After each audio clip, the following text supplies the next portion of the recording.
আসসালামু আলাইকুম। আমি এম মাতাউর রহমান। আজকের বিষয় হচ্ছে সেল ডিভিশন। আমাদের আশেপাশে অনেক বাড়ি দেখতে পাই। প্রত্যেকটা বাড়ি কিন্তু অসংখ্য ইট দ্বারা তৈরি। আমাদের দেহটা তেমনই ভাবে কিছু কিছু কোষ দ্বারা তৈরি। একটা একটা কোষ মিলে আমাদের দেহটা তৈরি হয়। তো একটা কোষই তো আর বড় হয়ে একটা মানব দেহ তৈরি হবে না। কোষটা বিভাজিত হতে হতে একটা মানব শরীরে পরিণত হয়। তো আজকের বিষয় হলো কোষ বিভাজন। কোষ কিভাবে বিভাজিত হয়, কি কারণে বিভাজিত হয়, এর উপকারিতা সেই সম্পর্কে আমরা জানবো। তো কোষ বিভাজনের সংজ্ঞা আমরা এভাবে করতে পারি: একটি কোষ থেকে দুইটি বা চারটি অপত্য কোষ তৈরি প্রক্রিয়াকেই বলা হয় কোষ বিভাজন। তাহলে সংজ্ঞাটা আমরা এভাবে আলোচনা করতে পারি: একটি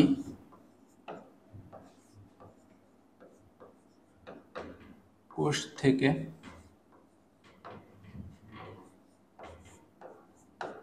দুইটি বা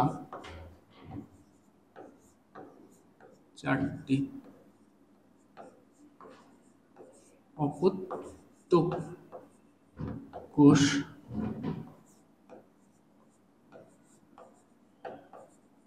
তৈরির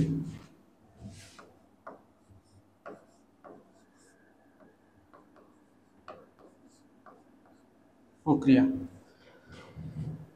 তো এই কোষ বিভাজন সর্বপ্রথম লক্ষ্য করেন ওয়াল্টার ফ্লেমিং সামুদ্রিক সালামান্ডার মধ্যে। তো নামটা কে লক্ষ্য করেন? প্রথম কোষ বিভাজন লক্ষ্য করেন ওয়াল্টার ফ্লেমিং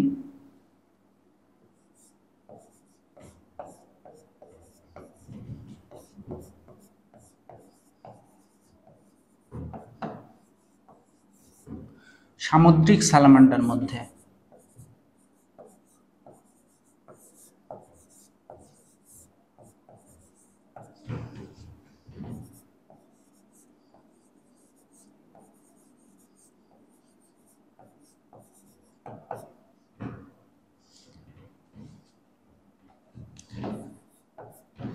এটা এমসিকিউ এর জন্য অনেক ইম্পর্টেন্ট। তো কোষ আমাদের দেহে অসংখ্য কোষ আছে। তো কোষ তো সব রকম একরকম হয় না। আমাদের দেহে অনেক রকমের কোষ আছে। তো আমরা মোটের উপরে একটা কোষকে আমরা দুই ভাগে ভাগ করতে পারি। একটা হলো দেহকোষ আর একটা হলো জনন কোষ। আমাদের দেহে প্রায় 100 ট্রিলিয়ন বা 10^14 কোষ আছে। এতগুলা কোষকে আমরা মোটের উপর দুই ভাগে ভাগ করব।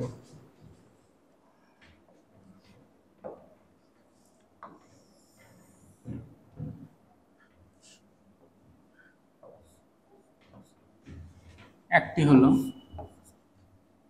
জনন কোষ,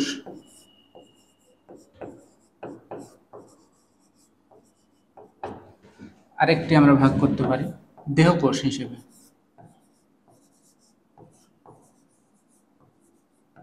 তো দেহকোষ কি আর জনন কোষ কি? আমরা সাধারণভাবে বলতে পারি জনন কোষ ছাড়া বাকি যত কোষ আছে সেগুলো দেহকোষ। আমরা এটা শর্টের উপরে বলতে পারি যে জনন কোষ ছাড়া বাকি যা আছে সব হলো দেহকোষ। তাহলে দেহকোষ হলো জনন কোষ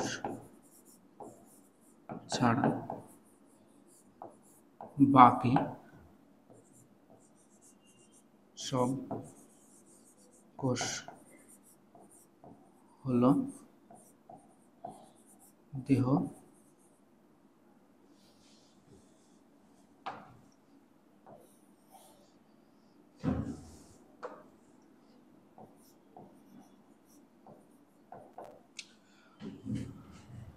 জনন কোষকে আমরা গ্যামেট বলেও থাকতে পারি, গ্যামেট বলতে পারি। জনন কোষকে আমরা গ্যামেট বলতে পারি।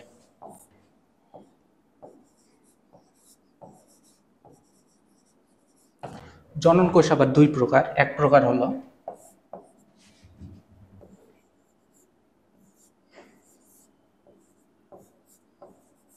শুক্রাণু, আরেকটি হলো ডিম্বাণু। ডিম্বাণু দেহকোষকেও আমরা তেমনই ভাবে দুইটি ভাগে ভাগ করতে পারি। একটা হলো হ্যাপ্লয়েড,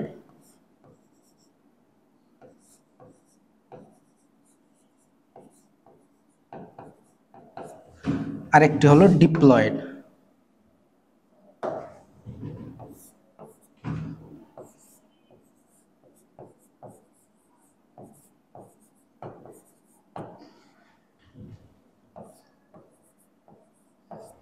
হ্যাপ্লয়েডটা আমরা দেখতে পাই নিম্ন শ্রেণীর জীবে, আর ডিপ্লয়েডটা আমরা দেখতে পাই উচ্চ শ্রেণীর জীবে।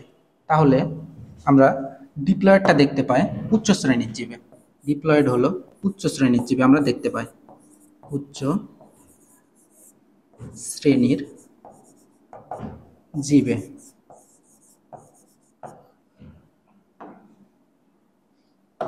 আর হ্যাপ্লয়েডটা আমরা দেখতে পাই নিম্ন শ্রেণীর জীবে।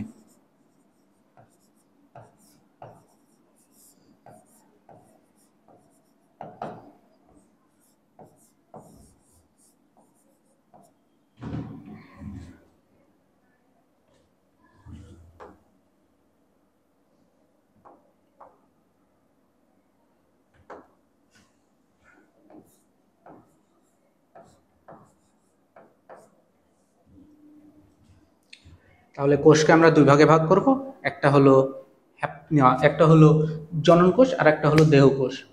দেহকোষটা জনন কোষ বাদে যা আছে তা হলো দেহকোষ, আর জনন কোষ হলো দুই প্রকার, একটা শুক্রাণু আর একটা ডিম্বাণু।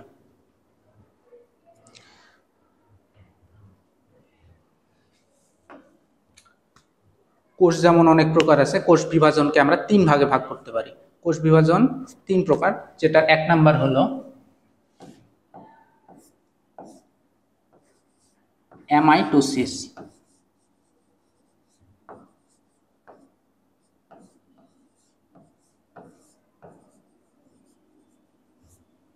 আর দুই নাম্বারটা হলো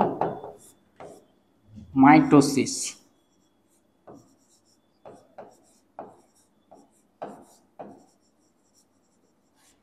আর আরেকটি হলো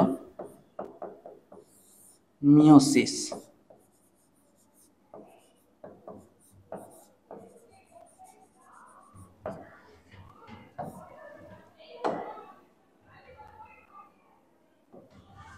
অনলি অ্যামাইটোসিস হলো প্রত্যক্ষ বিভাজন, আর মাইটোসিস আর মিওসিস হলো পরোক্ষ বিভাজন। অ্যামাইটোসিস হলো প্রত্যক্ষ বা সরাসরি এটা বিভাজিত হয়, আর মাইটোসিস হলো পরোক্ষ বিভাজন।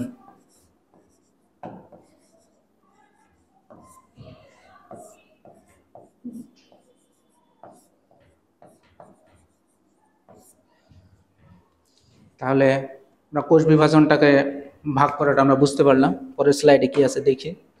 আচ্ছা, তো প্রথম প্রকারে আছে অ্যামাইটোসিস বা প্রত্যক্ষ কোষ বিভাজন।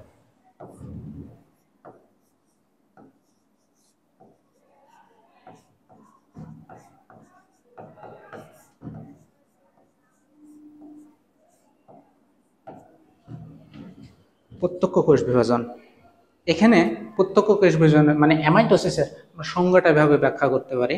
একটি মাতৃকোষ থেকে দুইটি অপত্য কোষ সরাসরি কোনো জটিল কোনো পর্যায় ছাড়াই তৈরি হওয়াকে বলা হয় অ্যামাইটোসিস। অর্থাৎ একটা মাতৃকোষ থেকে দুটি অপত্য কোষ তৈরি হবে একদম সরাসরি কোনো জটিল ধাপ ছাড়াই। তাহলে এটার মূল কথাই হলো সরাসরি বিভাজিত হবে। যে কোষ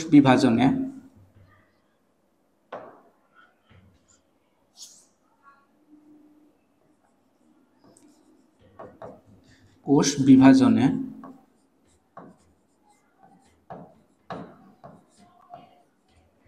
নিউক্লিয়াস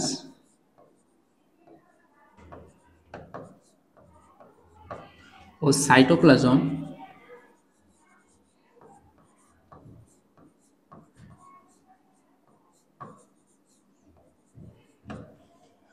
সরাসরি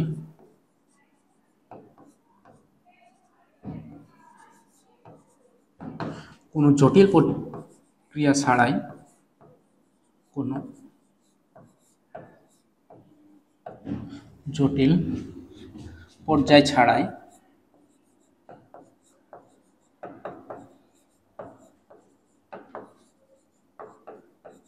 বিভাজিত হয়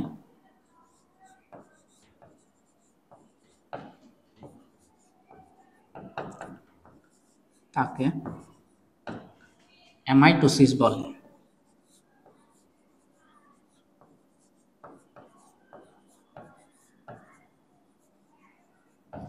তাহলে অ্যামাইটোসিসের সংজ্ঞা আসলে আমরা কতে আসলে এভাবে লিখব, আর এমসিকিউ আসলে আমরা একটা জিনিস লক্ষ্য রাখবো, সেটা হলো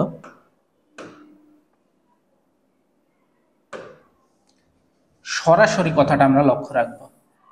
সরাসরি আসা মানে সেটা হলো অ্যামাইটোসিস। অ্যামাইটোসিস কোষ বিভাজনটা এভাবে হয়, প্রথমে একটি মাতৃকোষ আছে, মাতৃকোষের এটা সাইটোপ্লাজম আর এটা হলো নিউক্লিয়াস। তো কোষটি প্রথমে ভিতর থেকে খাঁজ হয়ে একটা ডাম্বেল আকৃতি ধারণ করবে, আস্তে আস্তে একটা ডাম্বেল আকৃতি অর্থাৎ একটা খাঁজ ধারণ করবে। সেই খাঁজটা আরো বড় হবে, বড় হয়ে আস্তে আস্তে দুইটা অপত্য নিউক্লিয়াস অর্থাৎ অপত্য কোষ তৈরি হবে। তাহলে বিভাজনটা এরকম করে হয়, প্রথমে নিউক্লিয়াসের বিভাজন হবে, নিউক্লিয়াসটা মানে ডাম্বেল আকৃতি ধারণ করবে, আস্তে আস্তে দুইটি অপত্য নিউক্লিয়াসের সৃষ্টি হবে। আর অ্যামাইটোসিস সংঘটিত হয় নিম্ন শ্রেণীর জীবে, যেমন সেটা হলো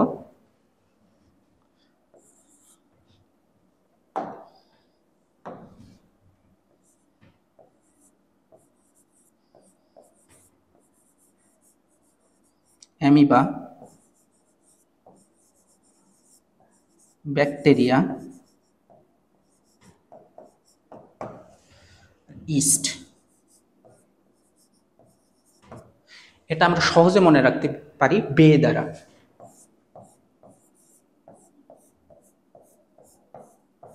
বেতে হলো ব্যাকটেরিয়া, এতে অ্যামিবা, আর ওয়াই ইস্ট। এটা অন্য বইয়ের ইনফরমেশন, মানে আবুল হাসান স্যারের ছাড়া অন্য একটা বইয়ের ইনফরমেশন হলো সিঙ্গেল সেল প্রোটিন উৎপাদনে ভূমিকা রাখে হলো অ্যামাইটোসিস।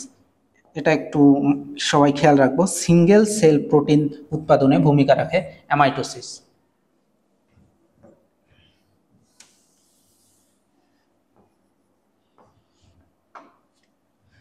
অ্যামাইটোসিসের পরে আসে মাইটোসিস। মাইটোসিস এখানে মাইটো কথাকে আমরা ভাঙলে পাই মাইটো অর্থাৎ সুতা। তাহলে এই কোষ বিভাজনের এক পর্যায়ে আমরা সুতা বা তন্তু তৈরি দেখতে পাবো। আর যে কোনো শব্দের শেষে যদি আমরা সিস দেখতে পাই, সিস, SIS, তাহলে সেটা আমরা মাথায় রাখবো, সেটা হলো একটা পদ্ধতি।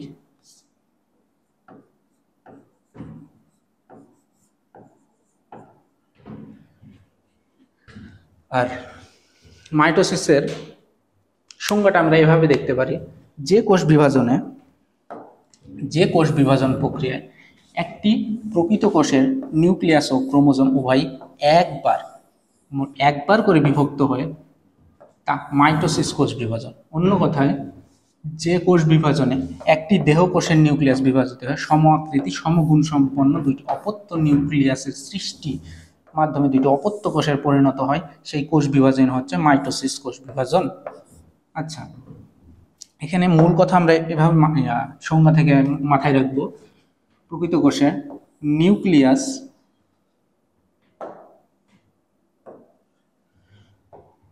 নিউক্লিয়াস ও ক্রোমোজোম উভয় একবার বিভাজিত হবে। এটা মাথায় রাখবো, একবার বিভাজিত হবে, তাই হলো মাইটোসিস কোষ বিভাজন। আর আরেকটা সংজ্ঞার মূল কথা হলো সম আকৃতি এবং সমগুণ সম্পন্ন। তাহলে মাইটোসিসের দুইটি বৈশিষ্ট্য হলো সম আকৃতির, এই কোষ বিভাজন প্রক্রিয়ায় দুইটি কোষ তৈরি হবে যেগুলো সম আকৃতির এবং সমগুণ সম্পন্ন হবে, অর্থাৎ যে বাচ্চা অপত্য দুইটি কোষ তৈরি হবে সেটা মাতৃকোষের হুবহু তৈরি হবে। তাহলে এই কোষ নিউক্লিয়াসের বিভাজনকে বলা হয়, এখানে তো প্রথমে লেখা আছে নিউক্লিয়াসের বিভাজন আর ক্রোমোজোমের বিভাজন। আমরা নিউক্লিয়াসের বিভাজনকে বলতে পারি ক্যারিওকাইনেসিস,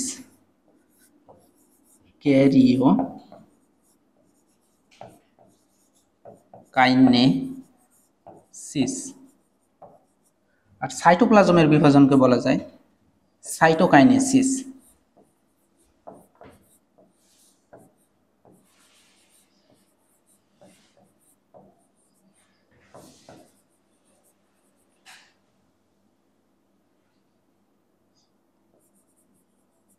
এটা অনেক ইম্পর্টেন্ট, এটা বহুবার এমসিকিউ এসেছে, অ্যাডমিশন আর এইচএসসি যেটাই বলা যায়। আর একটা আমরা দেখতে পাই যে মাইটোসিস কোথায় ঘটে, মানে সংগঠনের স্থানটা একটু আমরা বই থেকে লক্ষ্য করি, এটা বইয়ের এই অংশ। মাইটোসিস জনন কোষ বাদ দিয়ে যে কোনো সব কোষে তৈরি হবে, অর্থাৎ দৈহিক কোষে তৈরি হবে, এটা হলো মূল কথা। যেমন কাণ্ড, শাখা প্রশাখা, শীর্ষ, মূলের বর্ধিষ্ণু, শিষ্ণু, ক্যাম্বিয়াম, অর্থাৎ যে কোনো ভাজক টিস্যুতেই মাইটোসিস তৈরি হবে। একটা মূল কথা এখানে লক্ষ্য রাখা যায়, জননাঙ্গ। এখানে যদি জনন কোষ বলা হয় তাহলে হবে মিওসিস। জনন কোষ বললে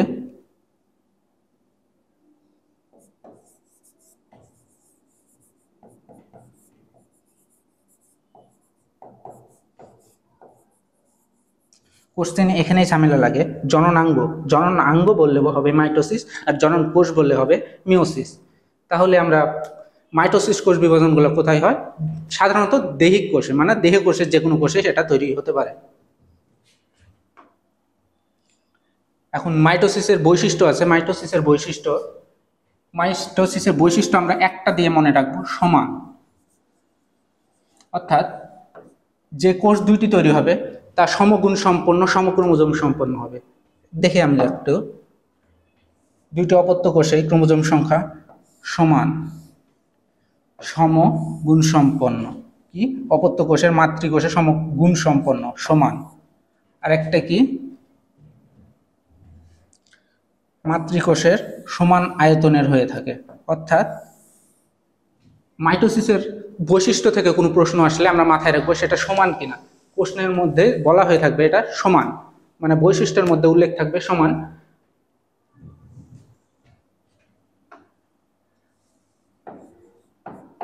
এইচএসসির জন্য অনেক ইম্পর্টেন্ট একটা প্রশ্ন হলো মাইটোসিসের গুরুত্ব। এখান থেকে হেডলাইন থেকে অ্যাডমিশনে কোশ্চেন আসে, বাট এইচএসসিতে এটা লিখিতভাবে আসে। তো এটার জন্য আমাদের হেডলাইনটা মাথায় রাখতে হবে। এই কথাগুলো আমরা বানিয়ে লিখতে পারবো, কিন্তু হেডলাইন এখানে আছে হলো 10টা 11টা হেডলাইন, এটা আমরা মাথায় রাখবো, তাহলে আমাদের লিখতে সুবিধা হবে। হেডলাইনগুলো কি কি? দেহ গঠন ও দৈহিক বৃদ্ধি, বংশবৃদ্ধি, জননাঙ্গ সৃষ্টি এবং জনন কোষের সংখ্যা বৃদ্ধি, নির্দিষ্ট আকার আয়তন রক্ষা, নিউক্লিয়াস এবং সাইটোপ্লাজমের ভারসাম্য রক্ষা, ক্রোমোজোম সংখ্যার সমতা রক্ষা, ক্ষতস্থান পূরণ, ক্রমাগত ক্ষয় পূরণ, পুনরুৎপাদন, গুণাগুণ বৈশিষ্ট্যের স্থিতিশীলতা রক্ষা ও অনিয়ন্ত্রিত মাইটোসিস রক্ষা। তো এই 10টা তো মুখস্থ করা একটু কষ্টকর হয়ে যাবে, তো আমরা দেখি কোনো ট্রিক্স দিয়ে এটা সহজে করতে পারি কিনা। এটার জন্য আমরা মনে রাখবো দেব, জনি,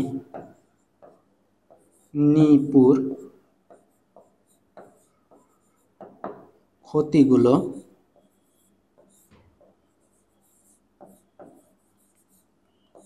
ক্রোরো,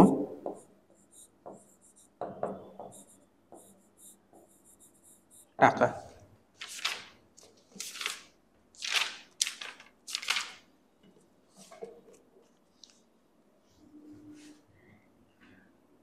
তাহলে আমরা মনে রাখবো দেব, জনি,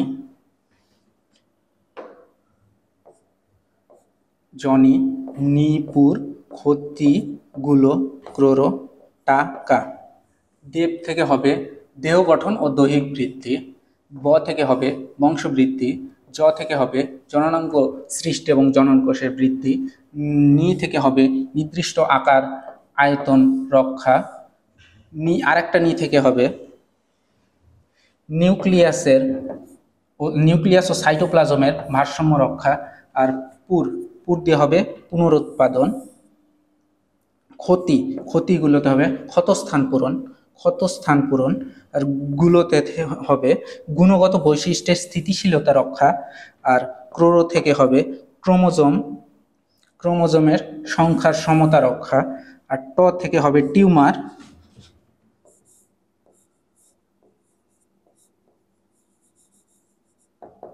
আর ক্যান্সার। তাহলে মাইটোসিসের অপকারিতার মধ্যে একটা হলো টিউমার আর ক্যান্সার। মাইটোসিস যদি অনিয়ন্ত্রিতভাবে হয় সেটাকে আমরা মানে তার ফলে হয় টিউমার এবং ক্যান্সার।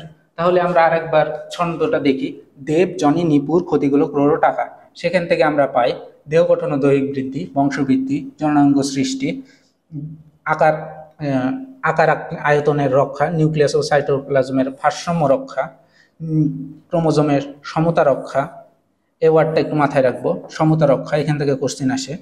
ক্ষত স্থান পূরণ, ক্রমাগত ক্ষয় পূরণ, পুনরুৎপাদন, গুণগত বৈশিষ্ট্যের স্থিতিশীলতা রক্ষা, অনিয়ন্ত্রিত মাইটোসিসের কুফলের মধ্যে আছে টিউমার এবং ক্যান্সার।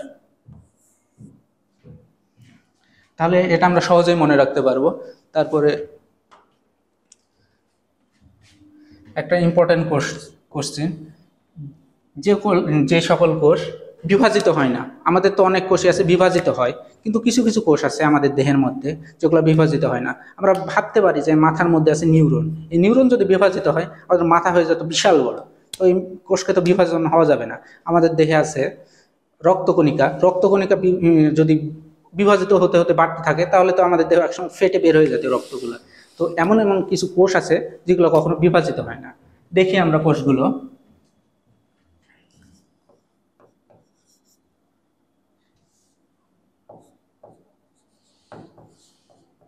স্থায়ী কোষ, পেশি কোষ,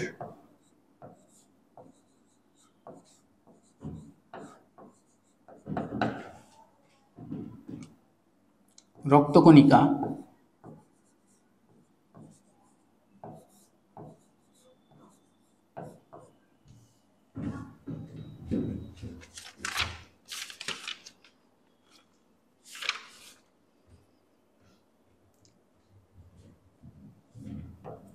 স্নায়ু কোষ,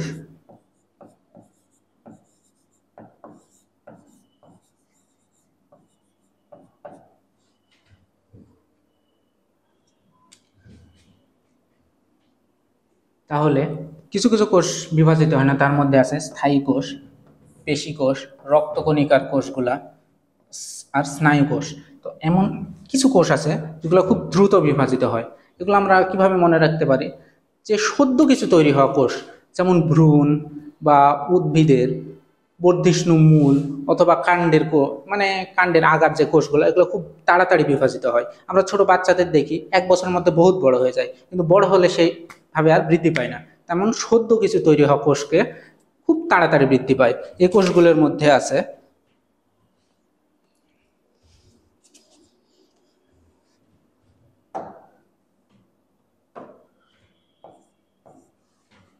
ভ্রূণ কোষ,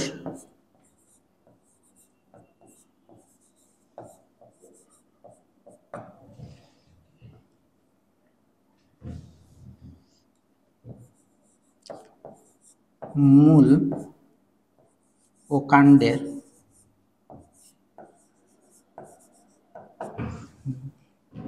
বহিষ্ণু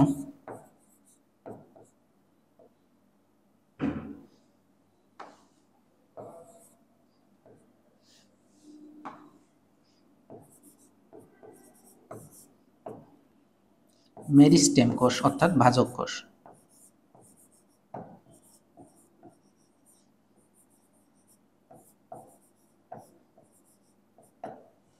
আর একটা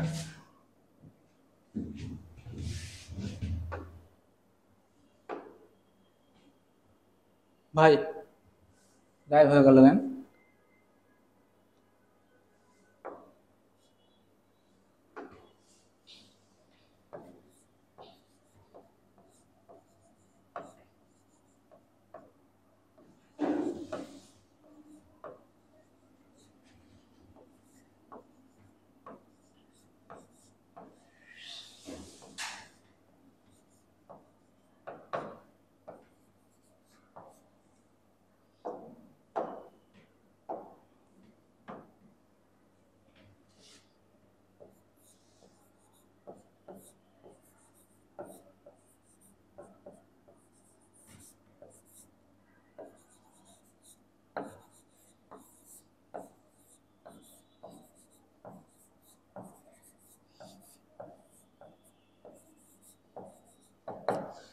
তাহলে কোন কোষগুলো দ্রুত বিভাজিত হয়? সদ্য তৈরিকৃত কোষ, মানে যেগুলো কোষগুলো খুব তাড়াতাড়ি, মানে কি বলে তৈরি হয়েছে, যেমন ভ্রূণ কোষ, মূল ও কাণ্ডের বহিষ্ণু, মেরিস্টেম কোষ।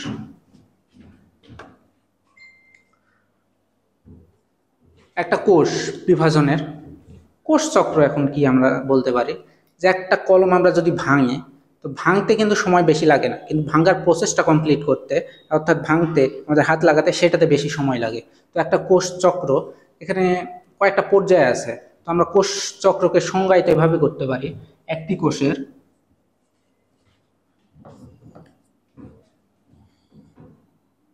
একটি কোষের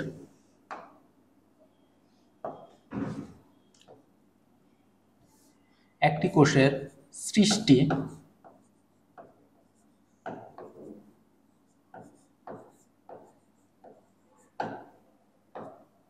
বৃদ্ধি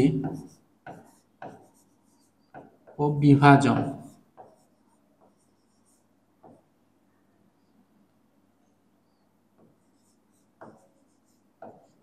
এই তিনটি ঘটনাকে একসাথে বলা হয় কোষচক্র। অর্থাৎ একটি কোষের জন্ম, কোষের বড় হওয়া আর কোষের মৃত্যু এর মাধ্যমে সম্পন্ন হয় কোষচক্র। তাহলে কোষচক্রের বলতে পারি কোষের সৃষ্টি, কোষের বৃদ্ধি এবং কোষের বিভাজন যে চক্রের মাধ্যমে হয় সেটাকে বলা হয় কোষচক্র। তো কোষচক্র সর্বপ্রথম কে লক্ষ্য করে? কোষচক্র লক্ষ্য করেন দুইজন বিজ্ঞানী, একজন হলেন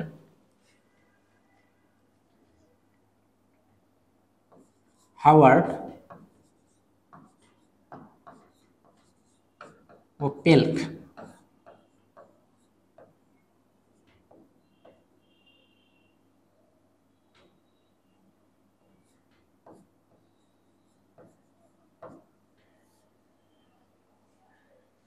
আর আরেকটি আমাদের ইনফরমেশন মনে রাখতে হয়,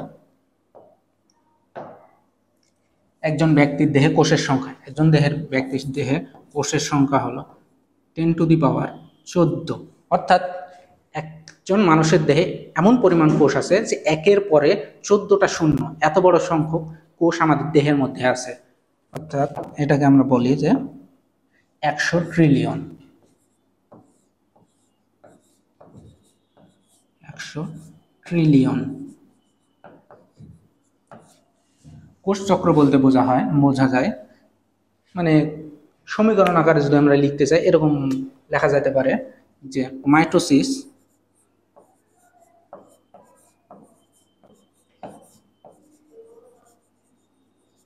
প্লাস ইন্টারফেজ।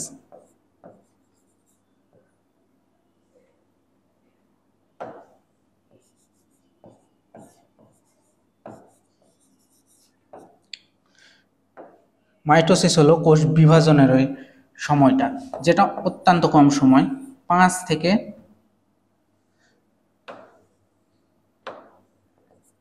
10% সময় এখানে লাগে। ইন্টারফেজ এটাতে সময় লাগে 90 থেকে 95%। ইন্টারফেজকে বলা হয় প্রস্তুতি পর্যায়।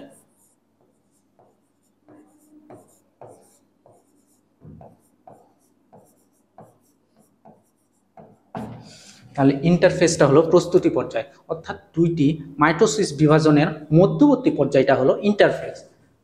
তাহলে ইন্টারফেসকে আমরা এভাবে বলতে পারি, দুইটি মাইটোসিসের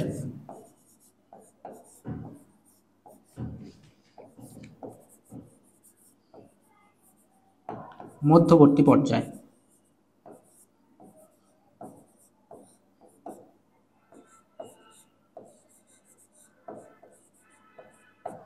একইভাবে মাইটোসিসকে আমরা ভেবে বলতে পারি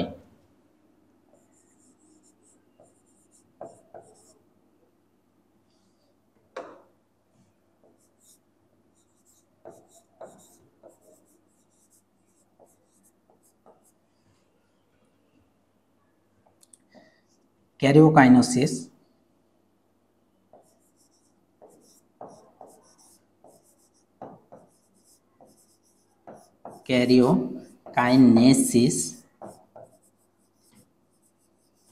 প্লাস সাইটোকাইনেসিস অর্থাৎ সাইটোপ্লাজমের বিভাজন।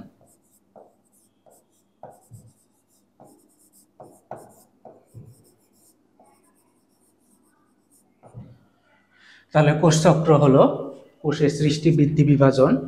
কোষচক্র প্রথম প্রস্তাব করেন হাওয়ার্ড ও পেল্ক, এবং আমাদের মানব দেহে কোষের সংখ্যা প্রায় 100 ট্রিলিয়ন বা 10⁻14। আর কোষ চক্র বলতে বোঝায় মাইটোসিস এবং ইন্টারফেস। মাইটোসিসটা অনেক ক্ষুদ্র পর্যায়ে, বাট এটাই মেন। এই সময় কোষটা দুই ভাগে ভাগ হয়, আর এর আগে যে প্রস্তুতির সময়টা সেটাকে বলা হয় ইন্টারফেস পর্যায়। আচ্ছা, ইন্টারফেসকে আমরা তিন ভাগে ভাগ করতে পারি। ইন্টারফেসকে আমরা তিন ভাগে ভাগ করতে, সেটা হলো G1, S এবং G2। এইটা মাইটোসিসের মাইটোসিস কোষ বিভাজনের আগের তিনটা পর্যায়, মানে এম এর আগের তিনটা পর্যায় হলো G1, S এবং G2।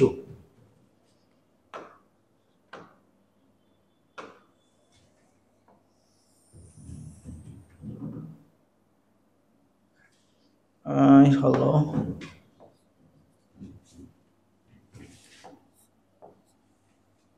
একটি হলো G1 অর্থাৎ বিরাম 1,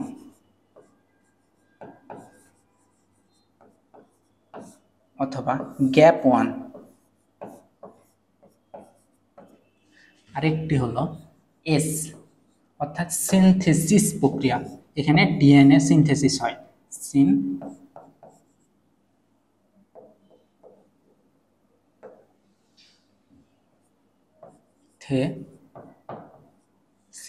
অর্থাৎ ডিএনএ অনুলিপন।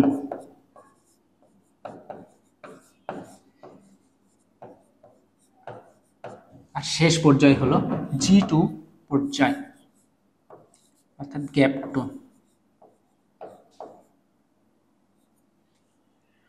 এই তিনটি পর্যায়ে একটি কোষ বিভাজনের জন্য প্রস্তুতি গ্রহণ করে, অর্থাৎ কোনো ম্যাচ খেলার সময় যেমন আমরা প্রস্তুতি গ্রহণ করি, এরকম একটি কোষ বিভাজনের সময় এই তিনটি ভাগে প্রস্তুতি গ্রহণ করে।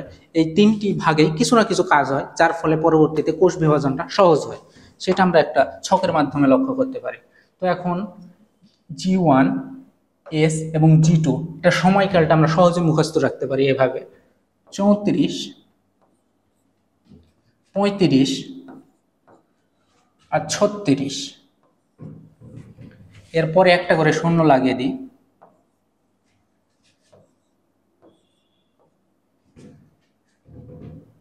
এটা এখন আমরা 3 দিয়ে যদি ভাগ করি হয় 1 আর 2, তারপরে 0।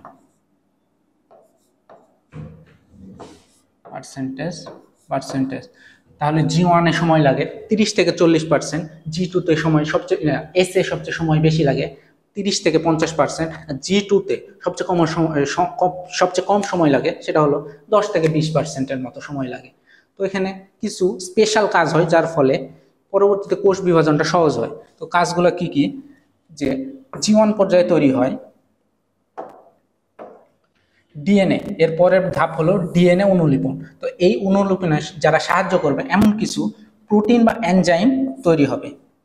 এমন কিছু ডিএনএ অনুলিপনের জন্য প্রয়োজনীয় প্রোটিন অথবা এনজাইম তৈরি হবে।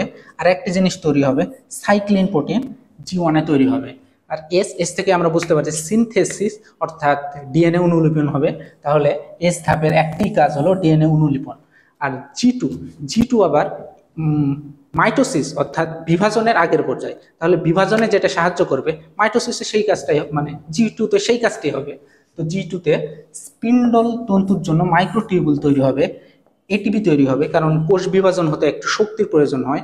আর আরেকটি জিনিস তৈরি হবে এমপিএফ অর্থাৎ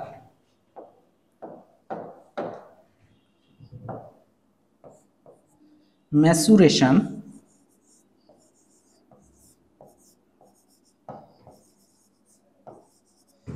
প্রমোটিং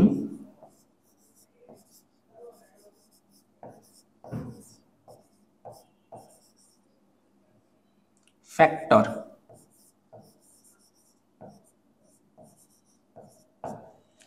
তাহলে G2 তে তৈরি হবে স্পিন্ডল তন্তুর জন্য মাইক্রোটিউবুল।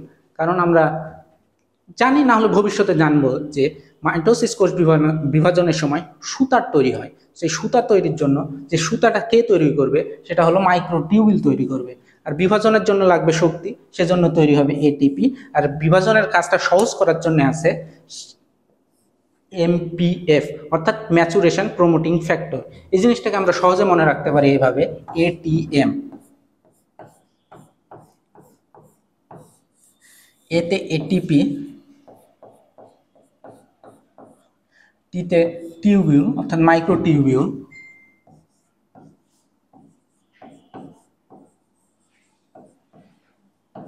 আর এম এ হলো ম্যাচুরেশন প্রমোটিং ফ্যাক্টর। এইভাবে আমরা এই ছকটি মুখস্থ রাখবো, বাট এই ছকটির ইম্পর্টেন্ট অনেক বেশি। এইচএসসি আর অ্যাডমিশন সব জায়গাতে এই ছক থেকে কোশ্চেন আসে বললেই চলে। আর একটা জিনিস আমাদের বইয়ে আছে একটা পাই চার্টের মতো, এটা একটু বোঝার চেষ্টা করি, আঁকাতে হয় না তাও বুঝি একটু, আঁকালে ভালো পরীক্ষাতে নাম্বার পাওয়া সহজ হয়। তো মূল পর্যায়টা হলো আমাদের বিভাজন পর্যায়, এখানে সময় লাগে 5 থেকে 10%। তারপরে সবচেয়ে বেশি সময় লাগে ইন্টারফেজ অর্থাৎ প্রস্তুতি পর্যায়। তো প্রস্তুতি পর্যায়ের প্রথমটাই হলো G1 দশা, সেখানে সময় লাগে 30 থেকে 40%। তারপরে হলো সিনথেসিস পর্যায় অর্থাৎ ডিএনএ বিভাজন বা ডিএনএ অনুলিপন পর্যায়, সেখানে সময় লাগে 30 থেকে 50%। আর সর্বশেষ ধাপ সেটা হলো G2 দশা, সেখানে সময় লাগে 10 থেকে 20%। এটা আঁকালে পরীক্ষায় নাম্বার পাওয়া সহজ হয় আর কি, না আঁকালেও সমস্যা নাই। আজকের ক্লাস এর মাধ্যমে আমাদের শেষ হলো।